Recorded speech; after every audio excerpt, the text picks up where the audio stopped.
Hello. Hey, are you able to get on? Nope. Okay, did you reboot? I did. I mean, there's no link on that in his wife's email.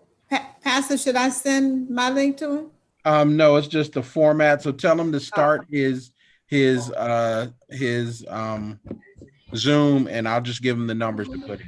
Start your Zoom and he'll give you the numbers to put in. Okay, wait a minute. Let me go back to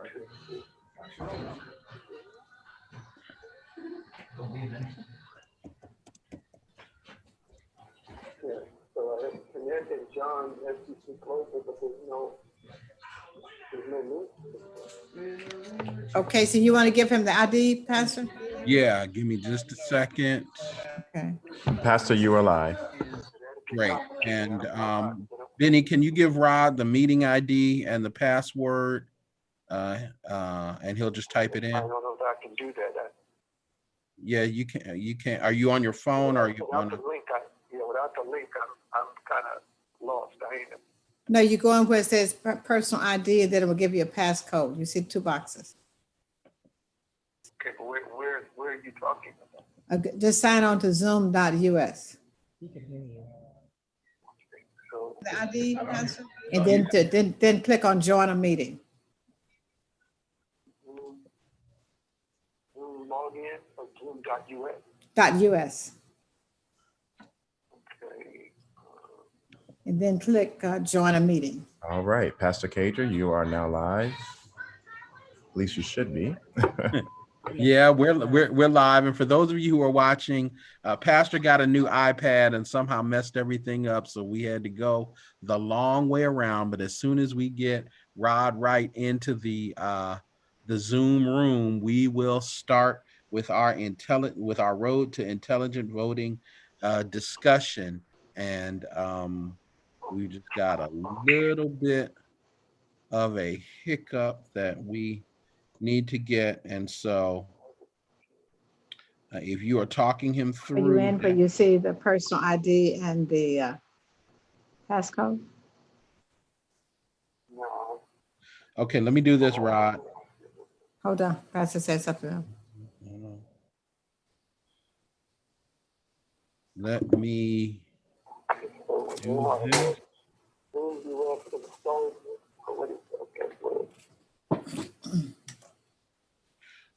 And are you connecting via your cell phone or via your laptop or computer? Laptop. Okay, all righty.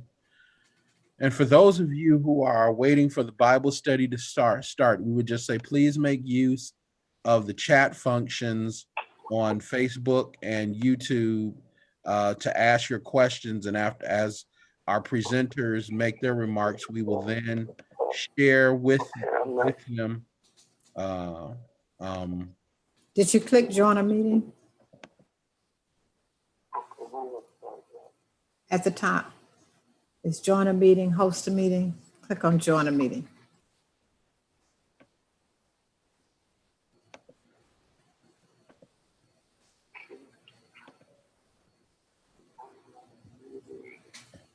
We will want you to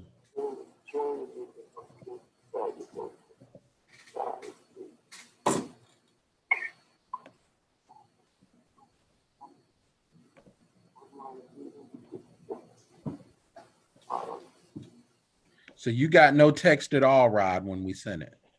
Rod, did you get a text? Did he get any text in the email? Any text in the email?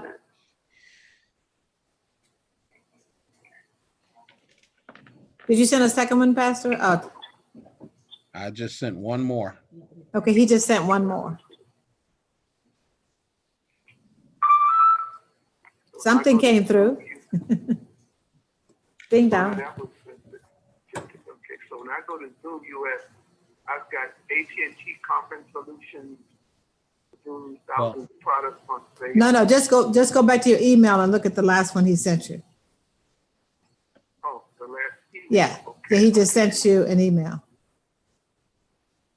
Because the one before was blank. So see if there's anything in it.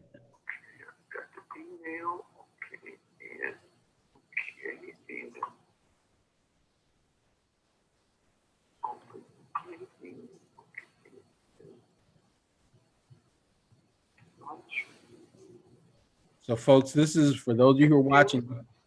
Okay, did you get it?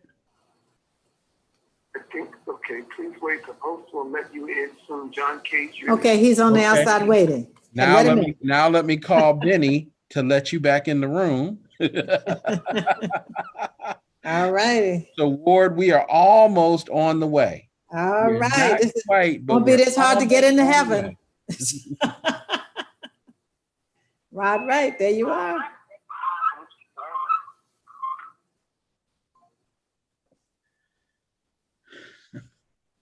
So we need you to turn on your camera. Okay.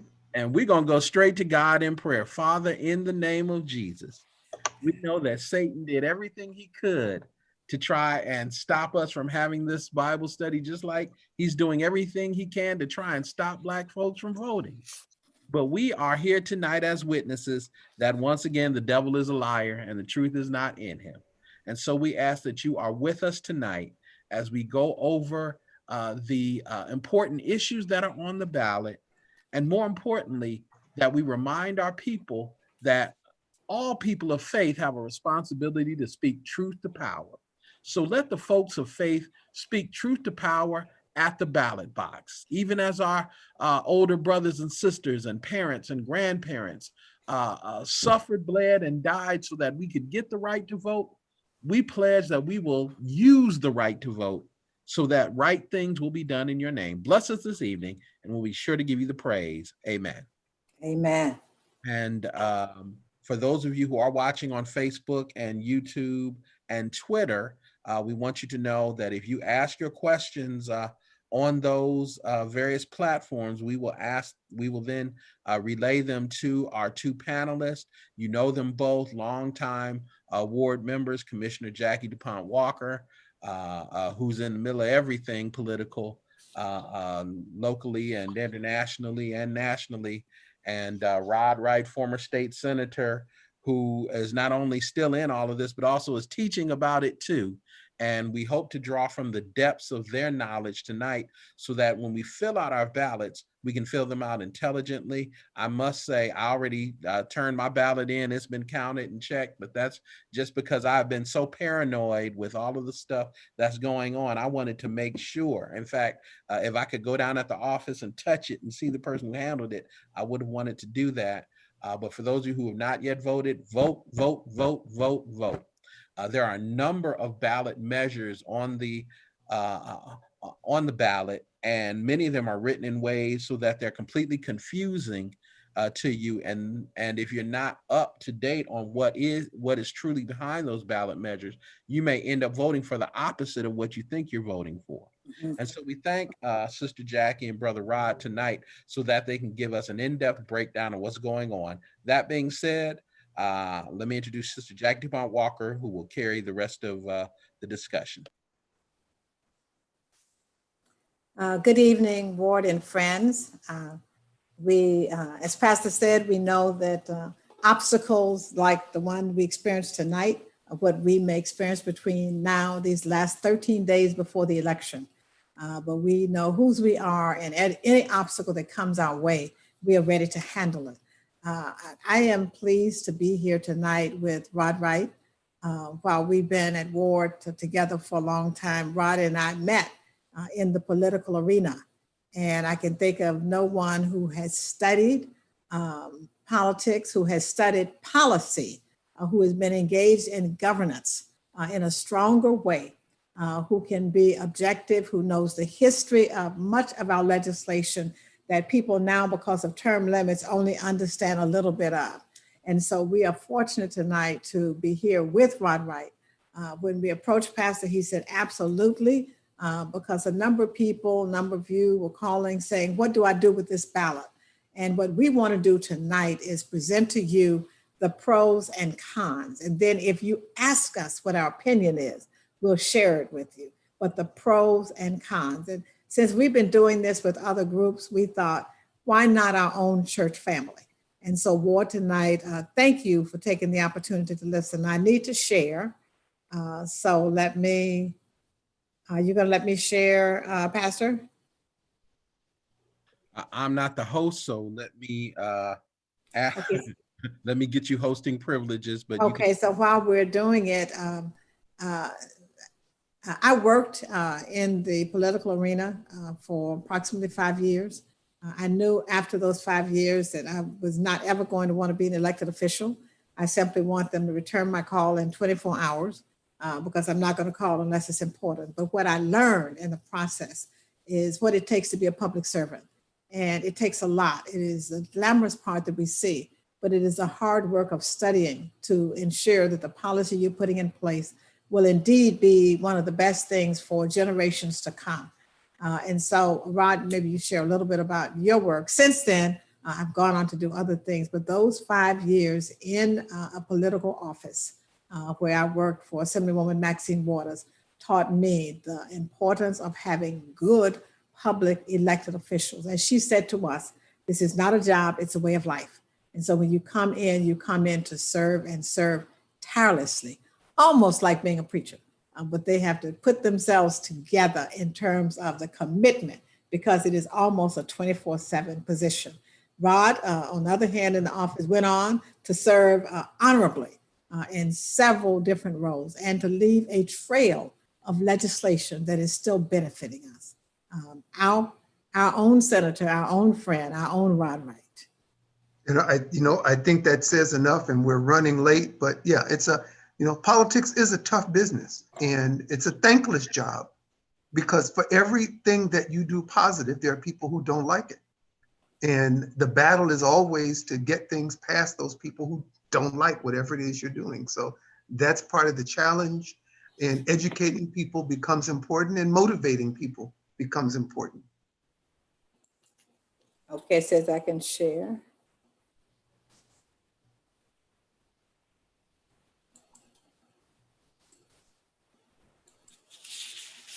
We passed Zoom 101.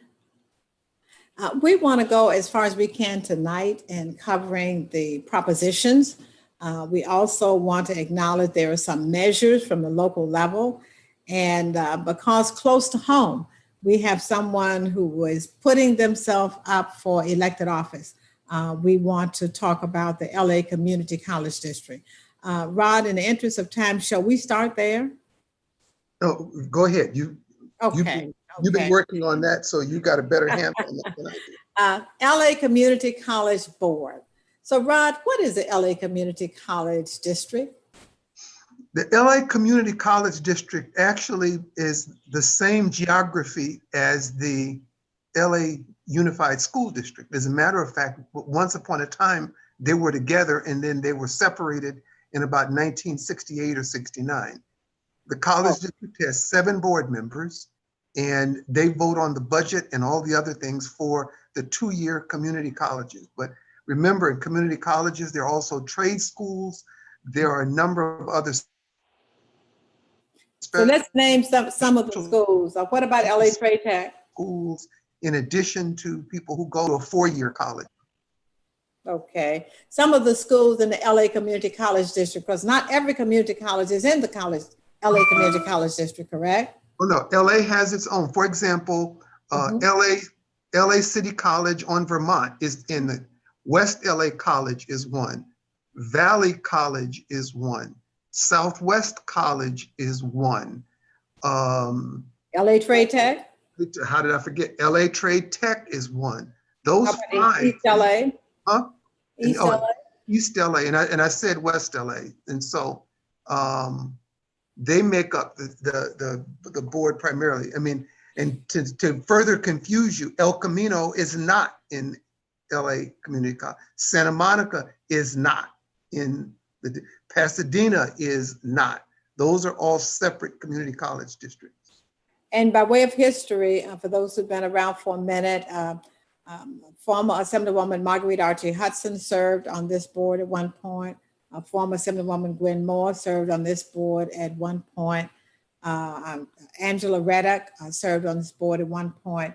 And the last elected African-American was Sidney Kamlager. Right. Sidney Kamlager had the opportunity to run for the Assembly. When she was elected to the Assembly and the seat was open, the board had the opportunity to appoint someone.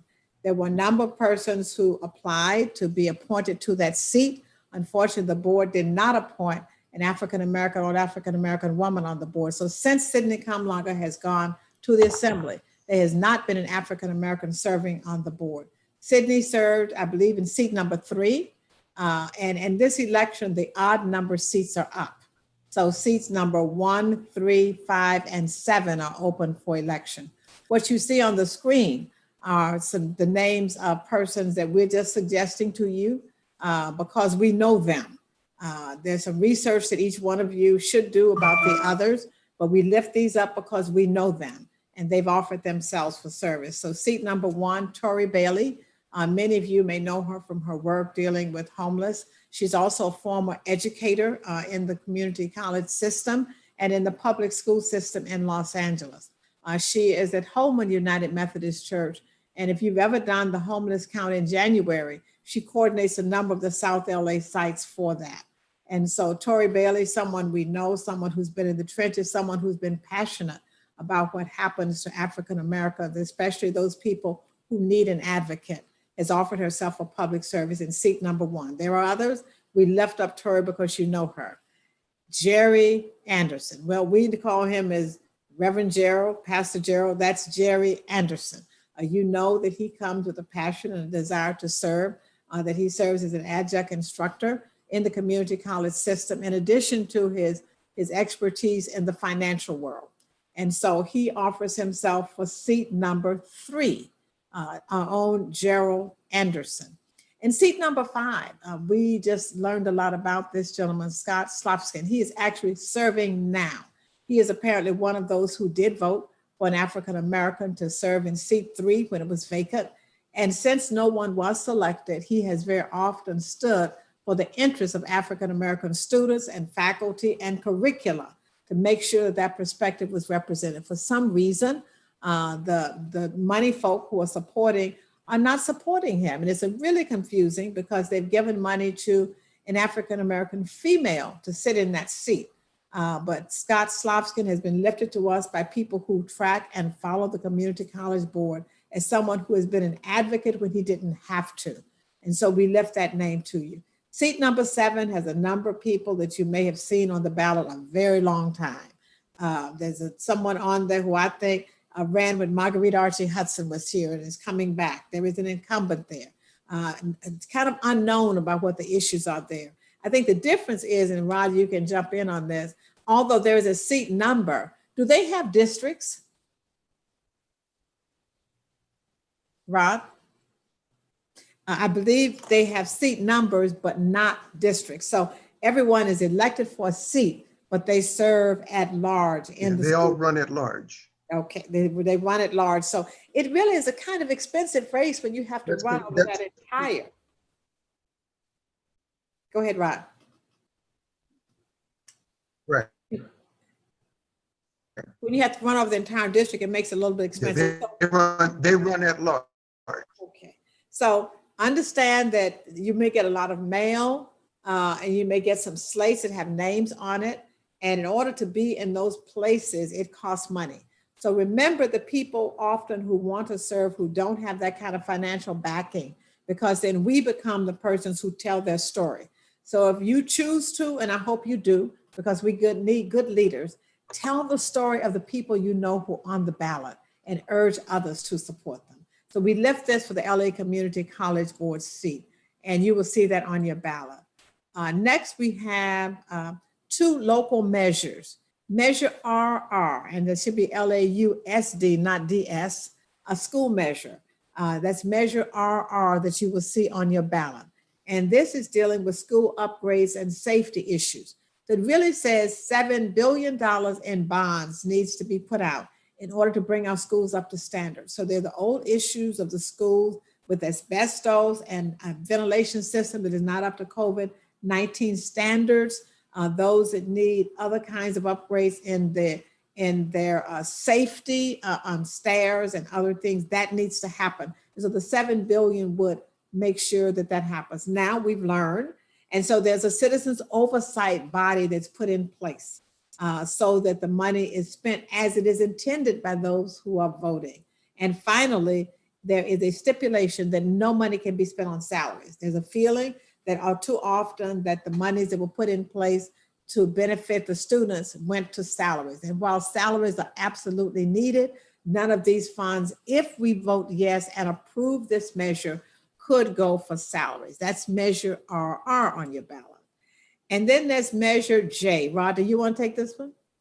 I'll try. Measure J is a county measure. So everybody in the county of Los Angeles will vote on this.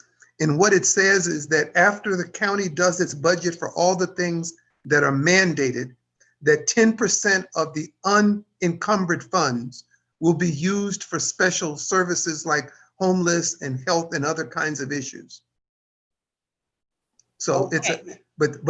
some things that the county does are mandated, and then they have discretion. This puts a cap, not so much a cap, but it puts a restriction on the uncertified, or not uncertified, but the unrestricted funds that they have the ability to spend however they want. So if you decide to vote no, it keeps the budget essentially the same. It keeps the service level essentially the same in the same categories. But it said it does not begin to solve the crisis that's looming. I think many people, whenever they see homelessness, want to make sure that any dollar, any dime, any penny, any half penny can be spent to deal with that. This says that there needs to be some reimagining of the justice system, that a number of the people who are homeless, if other resources are put in place, would not be homeless. It also says that the justice system can find another way to deal rather than incarceration and detention. So this, with a yes vote, would say, let's put some money behind this and try to see it work. Let's go back the way we thought we would start today. We know that election day is November 3rd. We know that in LA County, the earliest opportunity we can vote in person at a vote center is this Saturday, October the 24th.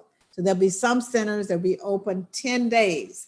And from October 24th to November 2nd, the time is 10 a.m. to 7 p.m. that you can go in and drop off your ballot. On November 3rd, it's 7 a.m. to 8 p.m. So the vote centers are in place. The new element this time happens to be the drop box, which you can use now. And so if you want to go to the drop box, make sure it's the official drop box that primarily looks like a lemon. It's bright yellow. And you can leave your ballot there, and it's being picked up daily. It is protected. I know you saw the news about the one that was set on fire. You see how quickly they came in, and the assurance is that even among the charred ballots, they're able to identify them and be able to get with the people to make sure that anybody who used that box in Baldwin Park is covered. If you see someone lurking around a ballot box, call and report it, just in case someone wants to have some mischief. And definitely, if you see the fake box, call the registrar voters office and let them know. The registrar voters office number, and we repeat it several times tonight, is 800-815-2666. 800-815-2666 to report anything. If you see something, say something. But here in California, we know that we have an obligation, even though we're not in the Deep South, and we believe there's no voter suppression efforts that be put in place, like the long lines in Georgia, like the ID in North Carolina, we still have to make sure people are empowered to vote. And beyond being empowered to vote, they have to understand the importance of voting. So that's why we share that we have to give thanks. This is a blessing to have the opportunity to vote. We have a legacy to protect. And as Pastor Cager said earlier, people died that we might have this right. We need to be as committed right now, if our life depended on voting, that we would be committed to vote no matter what. The Connectional Lay Organization president made a plea the other night, and he is in South Africa, native South African. And I've never seen him more passionate when he said to us, what you do will make a difference to the world. If you do the right thing, life is better everywhere. If you do the wrong thing, people suffer everywhere. So think about that burden. If you think not enough about your immediate neighbors, think about the globe. The globe is depending upon you and me to vote, to bring the right leaders to the table. So tonight, the propositions are the big part of what we want to do. Propositions in your ballot, and hopefully you have your ballot, you have your official sample ballot, you have your voter's guide, and then you have the ballot that was mailed to you. So absolutely have those things with you. If you want to mark them tonight, you can. If you want to mark up your sample ballot, you can also. So propositions 14 through 25, we're going to walk through. Some of the things that are tricky in language, tricky in the way it's stated, tricky in you're not understanding that it's actually undoing something that's good and has been working. We want to help you leave here more educated. If you, like Pastor, have already voted, it's still a good time for you to be here because you can help educate someone else. If you voted and as a result of what you hear and think after this session, then help educate someone else to help them take their ballot. In fact, find 10 someone else's that you can help get educated. We looked up Dr. Jamie Coleman Williams here, and we actually taped her in a video. She is now 101 years old, and she is saying she ain't tired voting, and how dare us get tired. She has already voted in Atlanta, Georgia. And if we want to think about never getting tired, she says she's never missed an election, never missed voting, no matter what election it was. That's a real model for us. We've already dealt with Measure J and RR. So now after you learn today, make this your small talk. Don't brag, but be bold in talking about the election and about the ballot. Wherever you are, before you end that conversation, have you voted? And it's still time to register, believe it or not. You can register up to Election Day. Are you registered? And then vote early, have your plan. Put it in everything you have, your emails, your texts, everything. Keep voting on the front agenda. Some basics. We talked about when the polls are opening. We talked about early voting. Absentee ballots, you can actually postmark by November 3rd, but please don't wait that late. As long as it's received by the 6th. We don't have any real big voter ID barriers here, but please take your government issued ID if you're going to the poll and you think there may be any question. And then the early voting centers, we've talked about that date. So we're pretty much ready. And we're going to come back and ask these questions again to make sure you know. Remember, November 3rd, not the 2nd, not the 4th. November 3rd is the last day to cast the vote. Now to our propositions. And please put in the chat any questions you have, disagreements, clarifications. Proposition 14. On a Zoom call, let me call you back. Okay. Proposition 14 is the Stem Cell Research Institute Bond Initiative. Rod, what do you think? Well, and I'm doing the yes on this, and you should remember about 15 years ago, we voted on this, and they've actually done some good work. You know, what happens is that they do research on stem cells, and there are a number of lives that have been saved with it. And so now they want more money, part of the challenge doing. But California has stepped up and we put that bond forward. And here again, we might do another bond for $5 billion. And what that would do is allow this stem cell research to keep going. Well, I'm going to take the no position. We want you to hear both sides through every matter except one. And so, yes, it's really important for there to be research on Alzheimer's and Parkinson's and strokes and epilepsy and other brain conditions, especially with our community having a larger percentage of that than we should. But I just think we ought to wait and let them spend all the money. Let them come back. They still have a little bit left. So before we add that 1.5 billion, let's try to see some. I'm going to represent the no position here, that I think that it's a good idea. We need to have the research, but let's let the balance get down a little bit lower before we come back. After all, we got to spend a lot of money on some other things and get some people in off the street, and we got to make sure that we got healthcare going. So let's try to make sure we take care of people right now, and we can come back to this. Okay. And now we are at number 15. And 15 is changing the tax assessment for commercial and industrial property. And you've gotten a lot of mail on this, I believe. You certainly have had a lot on television. So Proposition 15, it really is important for us to remember that the big industry and commercial owners need to pay their fair share. It should not all be on the residential and small owners. And you know, their property is worth a lot now. All of our property is worth a lot, but while our property may be going up a few $100,000, theirs has gone up, you know, a couple $100,000. So they need to pay a bigger share. And if they pay a bigger share, because a portion of the taxes go to help fund the community colleges and public education, that means we have that money for public education that we need, that our teachers can be paid more. This is a place where teachers can get that salary, where administration can have money to do the things it cannot do. So 15 is an opportunity to try to level the playing field and have everybody pay their fair share. So a yes on 15 means that you're going to say yes so that the industrial and commercial owners can actually add more to their tax base. They can, as the residential owners have, you and me in our homes, when we change our homes is reassessed. When we change our in residential property, ownership, it's reassessed and then we pay more. That should still be happening for the commercial and the industrial properties.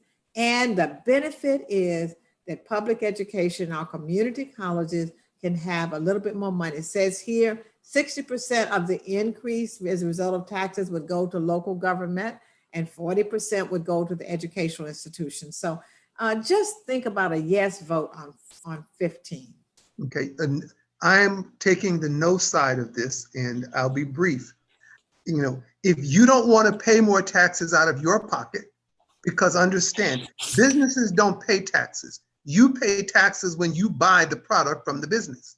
So yes, you will pay more for a Big Mac, you'll pay more for a refrigerator, you'll pay more for clothes.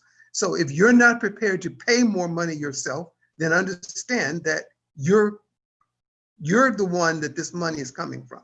The other dynamic that gets confused is, again, every year, the business property, just like residential property, goes up 2%. Where Jackie and I differ on this is that the residential property tends to turn over a lot faster.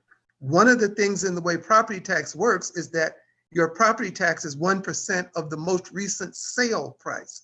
Well, since residential property turns over a lot faster, I mean, Disneyland has been owned by the same people since 1950.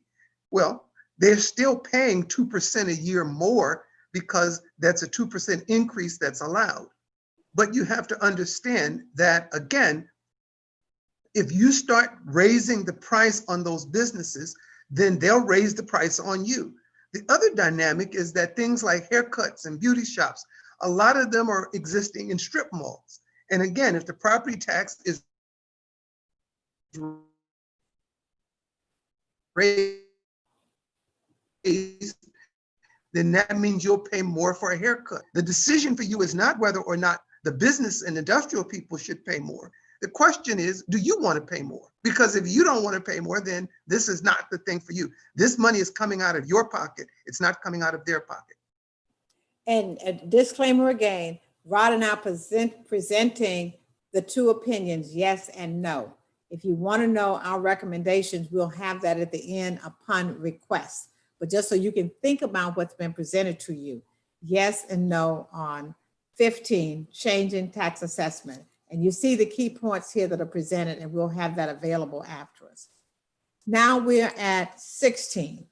And on 16, we just don't think there is more than one position. We will write down what's said, but yes on 16. Take it away, Rob. In 1996, Ward Connolly, and I don't like to use the word Uncle Tom loosely, but Ward Connolly, if you went to the dictionary and you looked up Uncle Tom, Ward Connolly would be there. Ward Connolly was. Excuse me, Wright. I think the word you're looking for is coon. and that too. Ward Connolly might be in there 2 or 3 different posts, but the conservative white people were able to use Ward Connolly as the voice of getting rid of affirmative action. Affirmative action was established to give people of color and women and other folk who had been disadvantaged before. This was intended to create a more level playing field. And so Ward Connolly said that there would be no affirmative action. There would be no redress for all of those things that had happened to us, whether it was discrimination in schools, whether it was discrimination in jobs, housing. All of those things were wiped away with Proposition 209 when Ward Connolly did that. This would in effect reverse Proposition 209 and allow us going forward to say that there would be some consideration for historical discrimination and allow the system to correct for that. And we have to support that. And the strength of what the campaign has been doing this time is, rather than make it a strict black or white thing, again, this applies to Asians, it applies to Indians, it applies to Latinos, it applies to women, it applies to disabled people. It's not simply a matter of black people, but Ward became the face of it because that's what Uncle Toms do. And I hope everybody would at least go out and encourage people to vote yes on 16. And let me say, you would think that everybody of color would be supporting this, but it's not the case. In some instances, some groups believe they did better without affirmative action, so they're not supporting it. That's the Asian Pacific Islanders are not supporting it in large numbers. There's one legislator who's Asian Pacific Islander who did support the Legislative Black Caucus in bringing this forward. And he says that he knows his seat is up. He may have problems getting reelected, but he did the right thing. And it's important for us to do the right thing. Remember, this is about public employment. It started out just impacting public education, but it ended up impacting public employment. It ended up impacting small business development and being able to pay contracting services.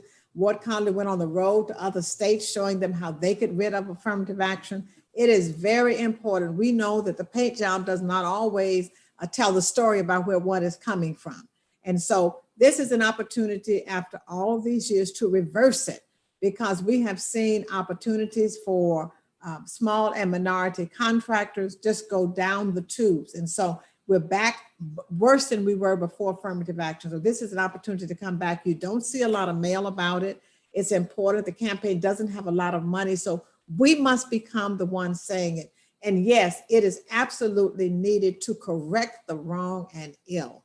So we're just saying, yes, we find no redeeming way to talk about no on 16. Proposition 17, voting rights restoration for persons on parole amendment. Now, when California was formed, if you were convicted of a felony, you were ineligible to vote forever. And that was the case going all the way back until 1976.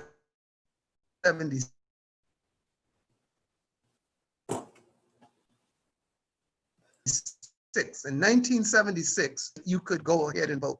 Well, once you're out of prison and you're still on parole, being on parole is just an extension of your sentence. But you know, a number of people, a number of states have begun to let people who are on parole vote. There's no reason that they can't vote. I mean, and again, you might be on parole for 2 or 3 years. Allowing them to vote gets them back into the system. And what we find is that people who've been to prison are often some of the most aggressive voters, because they understand what it's like to be in prison and have your rights taken away. So this would allow those persons who are still on parole to register and vote. Doesn't provide them any special consideration. It just says that when you get out of prison, that you're eligible to vote.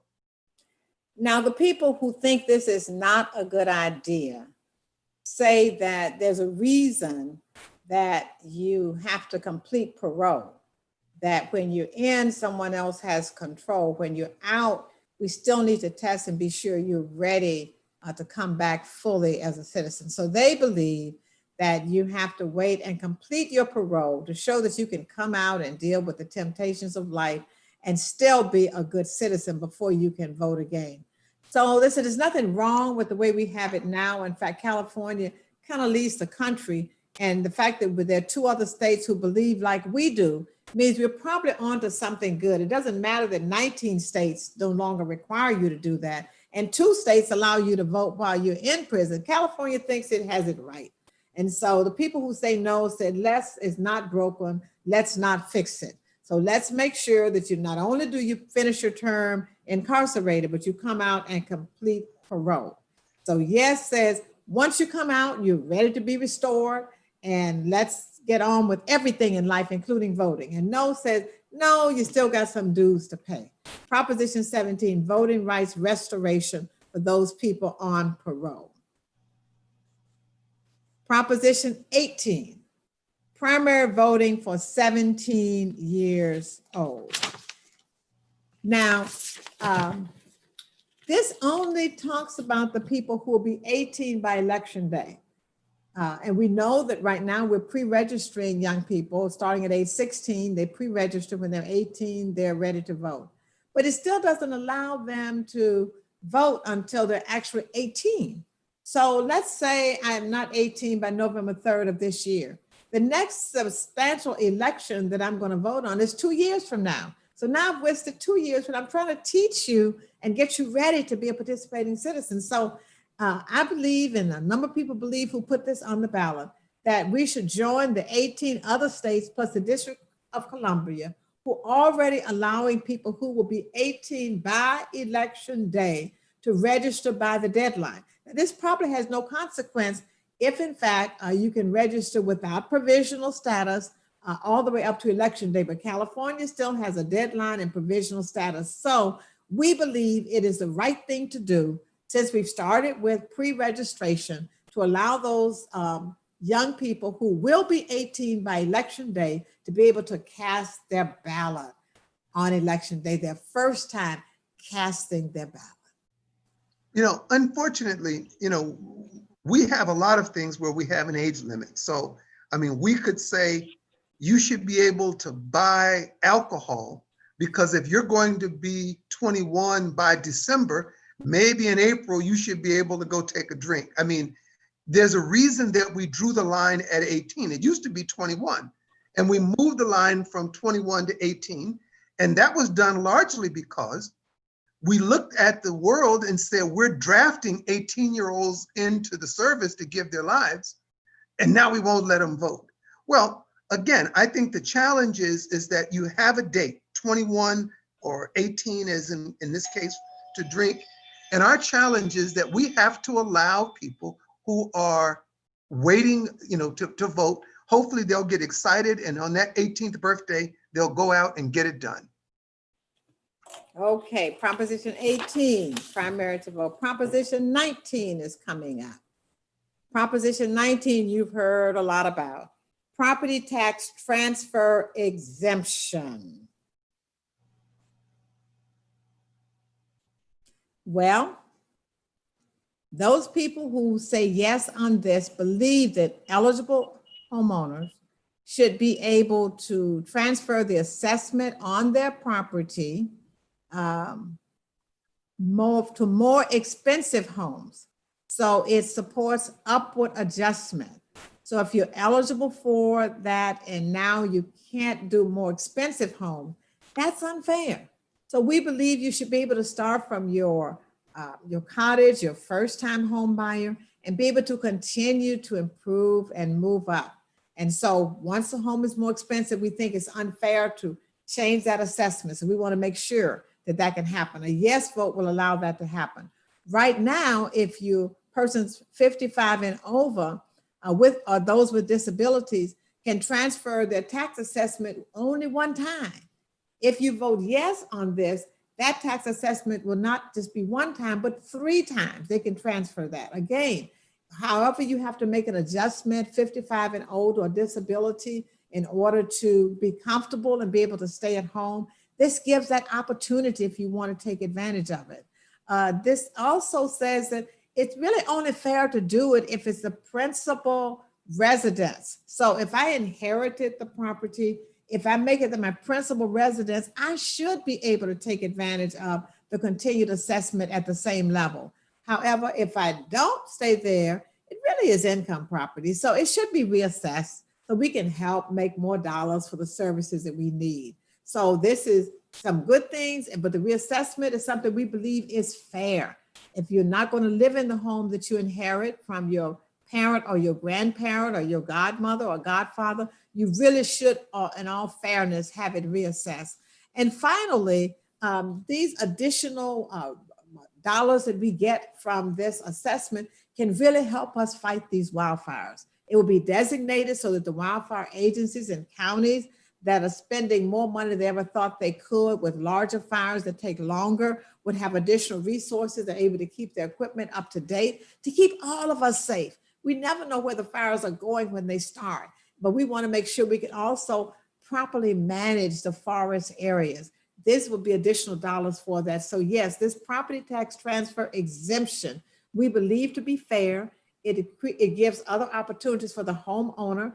It's really fair to the heirs. And we believe the money needed for firefighting is valuable. So we urge you to think yes on 19. Well, and on the no side, here becomes a challenge. If you are a wealthy person, you know, having properties and having to move them around is a real problem for you. This is really a thing for, this is a tax increase effectively on homeowners who might want to leave their property to their children and other folk, because it's written in such a way that if you're leaving the property and they're not there, it's a tax increase. You know, I would say we should just leave what we have right now. These special carve outs for people who are primarily wealthy are not fair. And it shouldn't just be the case where you get to say, oh, I'm not going to get to pay taxes and I'll buy a house and step down and I won't pay the additional tax. I don't think it's fair. We shouldn't handle it like that. And the challenge becomes going forward where, again, it's a carve out for wealthy people. And it's a tax increase on poorer people. And that's why I say that we should be no. And now we're Proposition 20, criminal sentencing, parole, and DNA collection. Now, I'm doing the yes side of this, but let me say at the beginning that this is an attempt to repeal two propositions that I worked on in the past, Proposition 47 and Proposition 57. So the police officers have gotten angry at the fact that a lot of times people commit a crime and they think that that crime should have landed them in jail for a longer period of time. So what we're finding is that people are spending less time in jail. But I don't know if anybody's been keeping score, but crime in California, Los Angeles, and other places has been going down. There's been a little spike here because of the COVID and people staying home and things like that. But on balance, crime, murders, and other things have pretty much been going down. And there are a lot of reasons for that, but some of it is that we treat people who are on drugs and other things more humanely. We also have been doing some things where we do that. Now, that being said, and I'm doing the yes side of this. Well, Rod and I both believe no. You can see that now. It's Some hard of for him to defend something that makes no sense. Need to go to jail, and some of us issue you. Okay, yeah, I had to switch up, but you know, again, I worked on 47 and 57 back in the day, but the challenge here is that the police officers and the prison guards think that they don't have enough business, and they would like more people who look like us to fill those jail cells in prison and the like. So I would say, yeah, a yes vote, it would ensure that. But the other thing that it does is it creates a DNA platform so that you'll be able to catch more people who do stuff, because everybody who gets arrested will have their DNA taken, which is not currently the case. So I think it'll, you know, the idea is that it will solve crimes and make the California a lot safer. Well, I certainly urge a no. I don't know when we're going to get to the point we really believe in rehabilitation. We say that people go incarcerated, gives them time to think and put their lives together. If we believe in rehabilitation, then there should be early release. You'll remember 3 strikes. When Proposition 49 allowed the people who had been in for nonviolent crimes to be considered to come out early. It is non-statistically supported report that the crime is up because those people are out. You will notice sometimes that the news media will report this is somebody who was released early. It's almost like planning in our heads that these people still should have been locked up. I believe that if the persons who work now as wardens and sheriffs and guards in prisons have not enough business because there are not enough people there, that they can be rehabilitated. Just as we're saying we're rehabilitating people who are incarcerated, they can actually find a new career and business, find a new way of dealing with behavior. Maybe we don't have to lock someone up. We provide the kind of support for them to stay in the community, deal with the issues, find a job, become self-supporting, find a career, and be able to stay. So the balance then of power that our persons who are jailers have then changes. They're actually partners and coaches in helping people get their lives together. So I believe this is absolutely a no vote. DNA is fine, but we also don't want people to begin now to be wrongly accused because of DNA samples that are improperly handled. Not sure why everybody has to have a DNA sample taken. It's not as if all of us have to have our blood type and fingerprint done. Somebody needs to take a look at this, but the criminal sentencing that was relaxed with Proposition 49 has really done a good thing. It's given someone a second chance, and we believe in second chance. A no vote means that we reaffirm what we already voted a number of years ago when Proposition 49 went through, that there are people who deserve early release, they deserve a second chance, and that we should not start to reincarcerate people because somebody believes they won't have a job. Okay, now we're at 21. This is also one that is huge in a lot of media and a lot of mail that you've probably gotten. Local rent control. And it says that it will help to prevent homelessness and preserve affordable housing. I have a hard time supporting the position, yes, but I'm going to try right now to share with you what the people who put this forward are saying. This says that we really need statewide strong control over rent. That what was put in place by Governor Newsom at the beginning of the year and the legislature is not enough. The fact that cities now have the right to enact local rent control laws is not enough. We need to make sure that that governance takes place at the state level and have some control.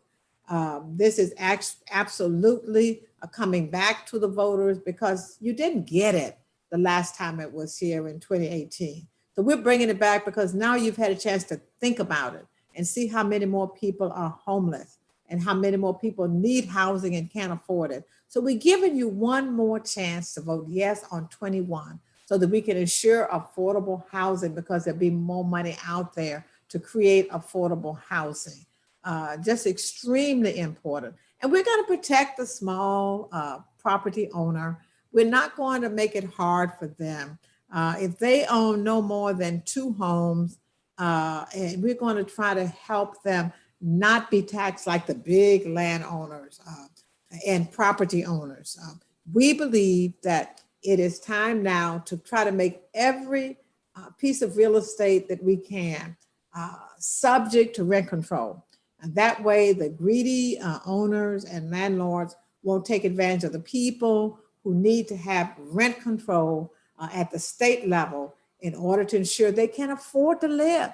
Now people are paying 50% or more of their income for rent, and that should not be the case. And this piece of legislation, one more chance we're giving you to come back and have state level rent control. Okay, well, it's for full disclosure, I've been in the rental property business for close to 45 years. And for full disclosure again, I wrote most of what is called Costa-Hawkins right before I went to the assembly in 1996. Costa-Hawkins said 3 things. 1, if you have a single family house, there would be no rent control on that house. This would remove that. 2, Costa-Hawkins said that if a tenant was in a property and the tenant moved out under his own volition, or you legally removed him for cause, that the new tenant would pay market rate. And 3, it said that rent control could not be done on a property that was built after 1995. Well, why did those things come about? One was, if you had rent control on newer properties, the banks wouldn't lend money. And so what they found was that housing construction ground to a halt because banks weren't going to lend money if it didn't seem like they were going to get a return. The other thing that happened is that you had people who had apartment buildings who had a tenant who'd been a long-term tenant, and the rent may have been a fraction of what that unit was worth, but now you have expenses. A roof on an apartment building, say that's 4 units, might cost $30,000. You know, other kinds of things that you have to do. Where does that money come from? And, you know, the people who say rent, I mean, they don't care because they just want it. You should understand that in Los Angeles City, since rent control was enacted, every day 6 units that were under rent control come off. In some cases, they're turned into condos. In some cases, the people just let them sit empty because it's more financially practical to let it sit empty than to have to go and put in the expenses to do the work that that property needs because they don't have the money in order to do that. So the challenge here, and this is something that you should remember, is that you are going to drive, particularly the landlord like me, we're called mom and pops. You're going to drive us out of business. And what'll happen is that the large big boys will own all the property and they won't care. They will be kicking you out. They will be doing all of the things that you don't want in real estate. And so I would hope you would vote no on 21, because at the end of the day, if property doesn't get developed, if people don't build new apartments, then that means that the cost and value of what's left continues to increase. There's no such thing as a free lunch. And so we have to make sure that we're encouraging people to invest their money in housing. Rob, would you add what Governor Newsom says about no? Well, and the other thing Governor Newsom did is that the state just passed a rent control law so that the entire state of California has rent control. And as a practical matter, this would remove many of the elements that the governor and the state legislature just put into effect. And I think what's important that Rod discussed, and I'll share it here, is it's much easier to correct legislation that's done by the legislature and the governor than to come back to the voters and get this changed. So it's extremely important that this be considered. Now we're at 22, app-based drivers as contractors and labor policies initiatives. So if you are interested, a part of the Uber Lyft industry as a rider or as a driver, this is something you'd be interested in, right? Okay, I am taking the yes position here. And here's the challenge. Employment is changing a great deal. There are a lot of people that you see that have Lyft and Uber tags on their car, and many of them have other jobs. And this is like a secondary thing that they work.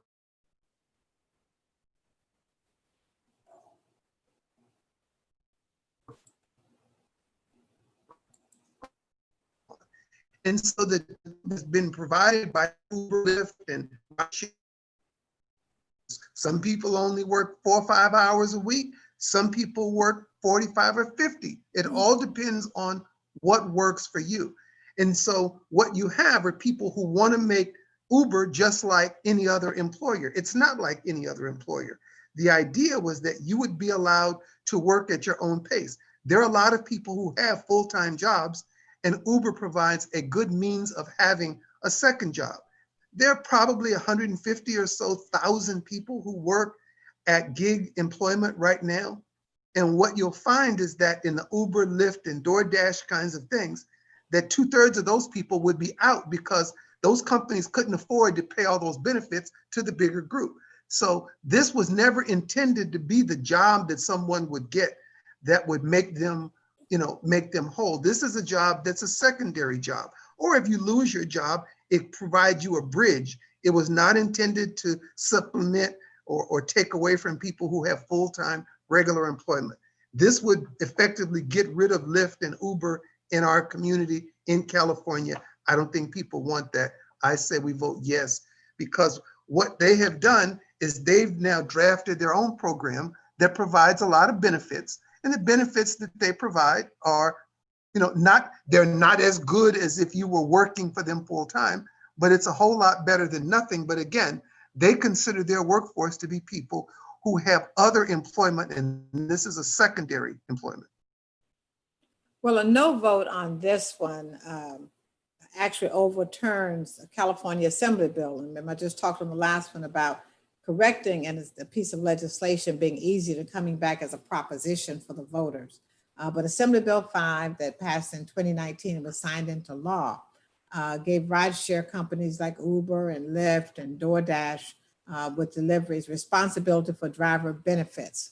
So those companies don't like Assembly Bill 5. And so the companies say, no, let's vote no. So the no side says that the companies, as Rod said, can really take care of the benefits at a certain level, and it should not be done by Assembly Bill 5. And so it's actually kind of reverse language on this bill. When you vote no, you vote to overturn Assembly Bill 5 and take away the full benefits that the drivers believe are necessary. And let me just say, the drivers on two sides of this, they're not all together. I think it depends upon how much time they're putting in, whether it's a full-time opportunity and career versus a few hours to make up for a deficit in income. So I've found Uber and Lyft drivers on both sides of this issue. So take a look at it from your perspective. Yes vote supports the full benefits, and a no overturns Assembly Bill 5. Okay. Now we're at 23, and this deals with dialysis clinics and requirement initiatives.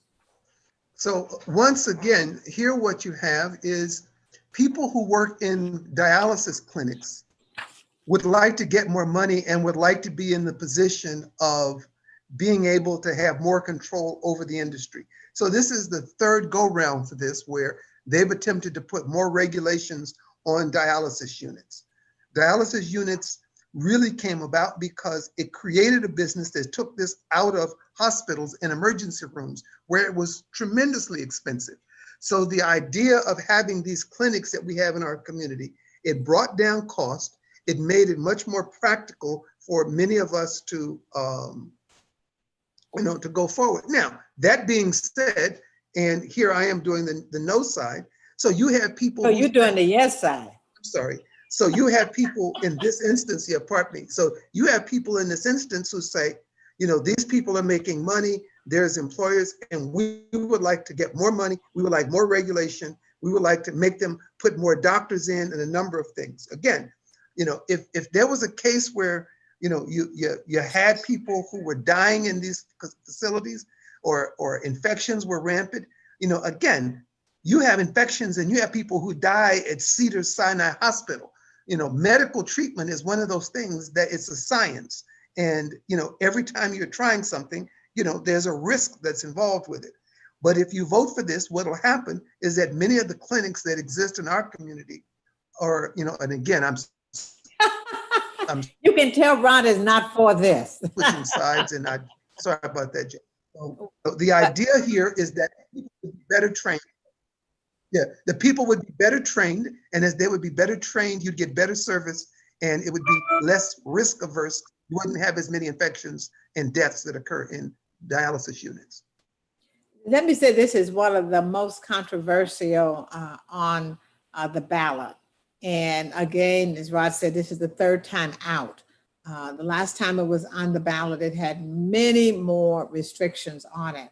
But there's several things that are important, but nothing more important than knowing nothing here improves the quality of care for the patient. Now, if you looked around and you've seen some wonderful, beautiful facilities built in our neighborhoods, and the first question is, why are they there? Are they taking advantage of us because they're people of color? Are they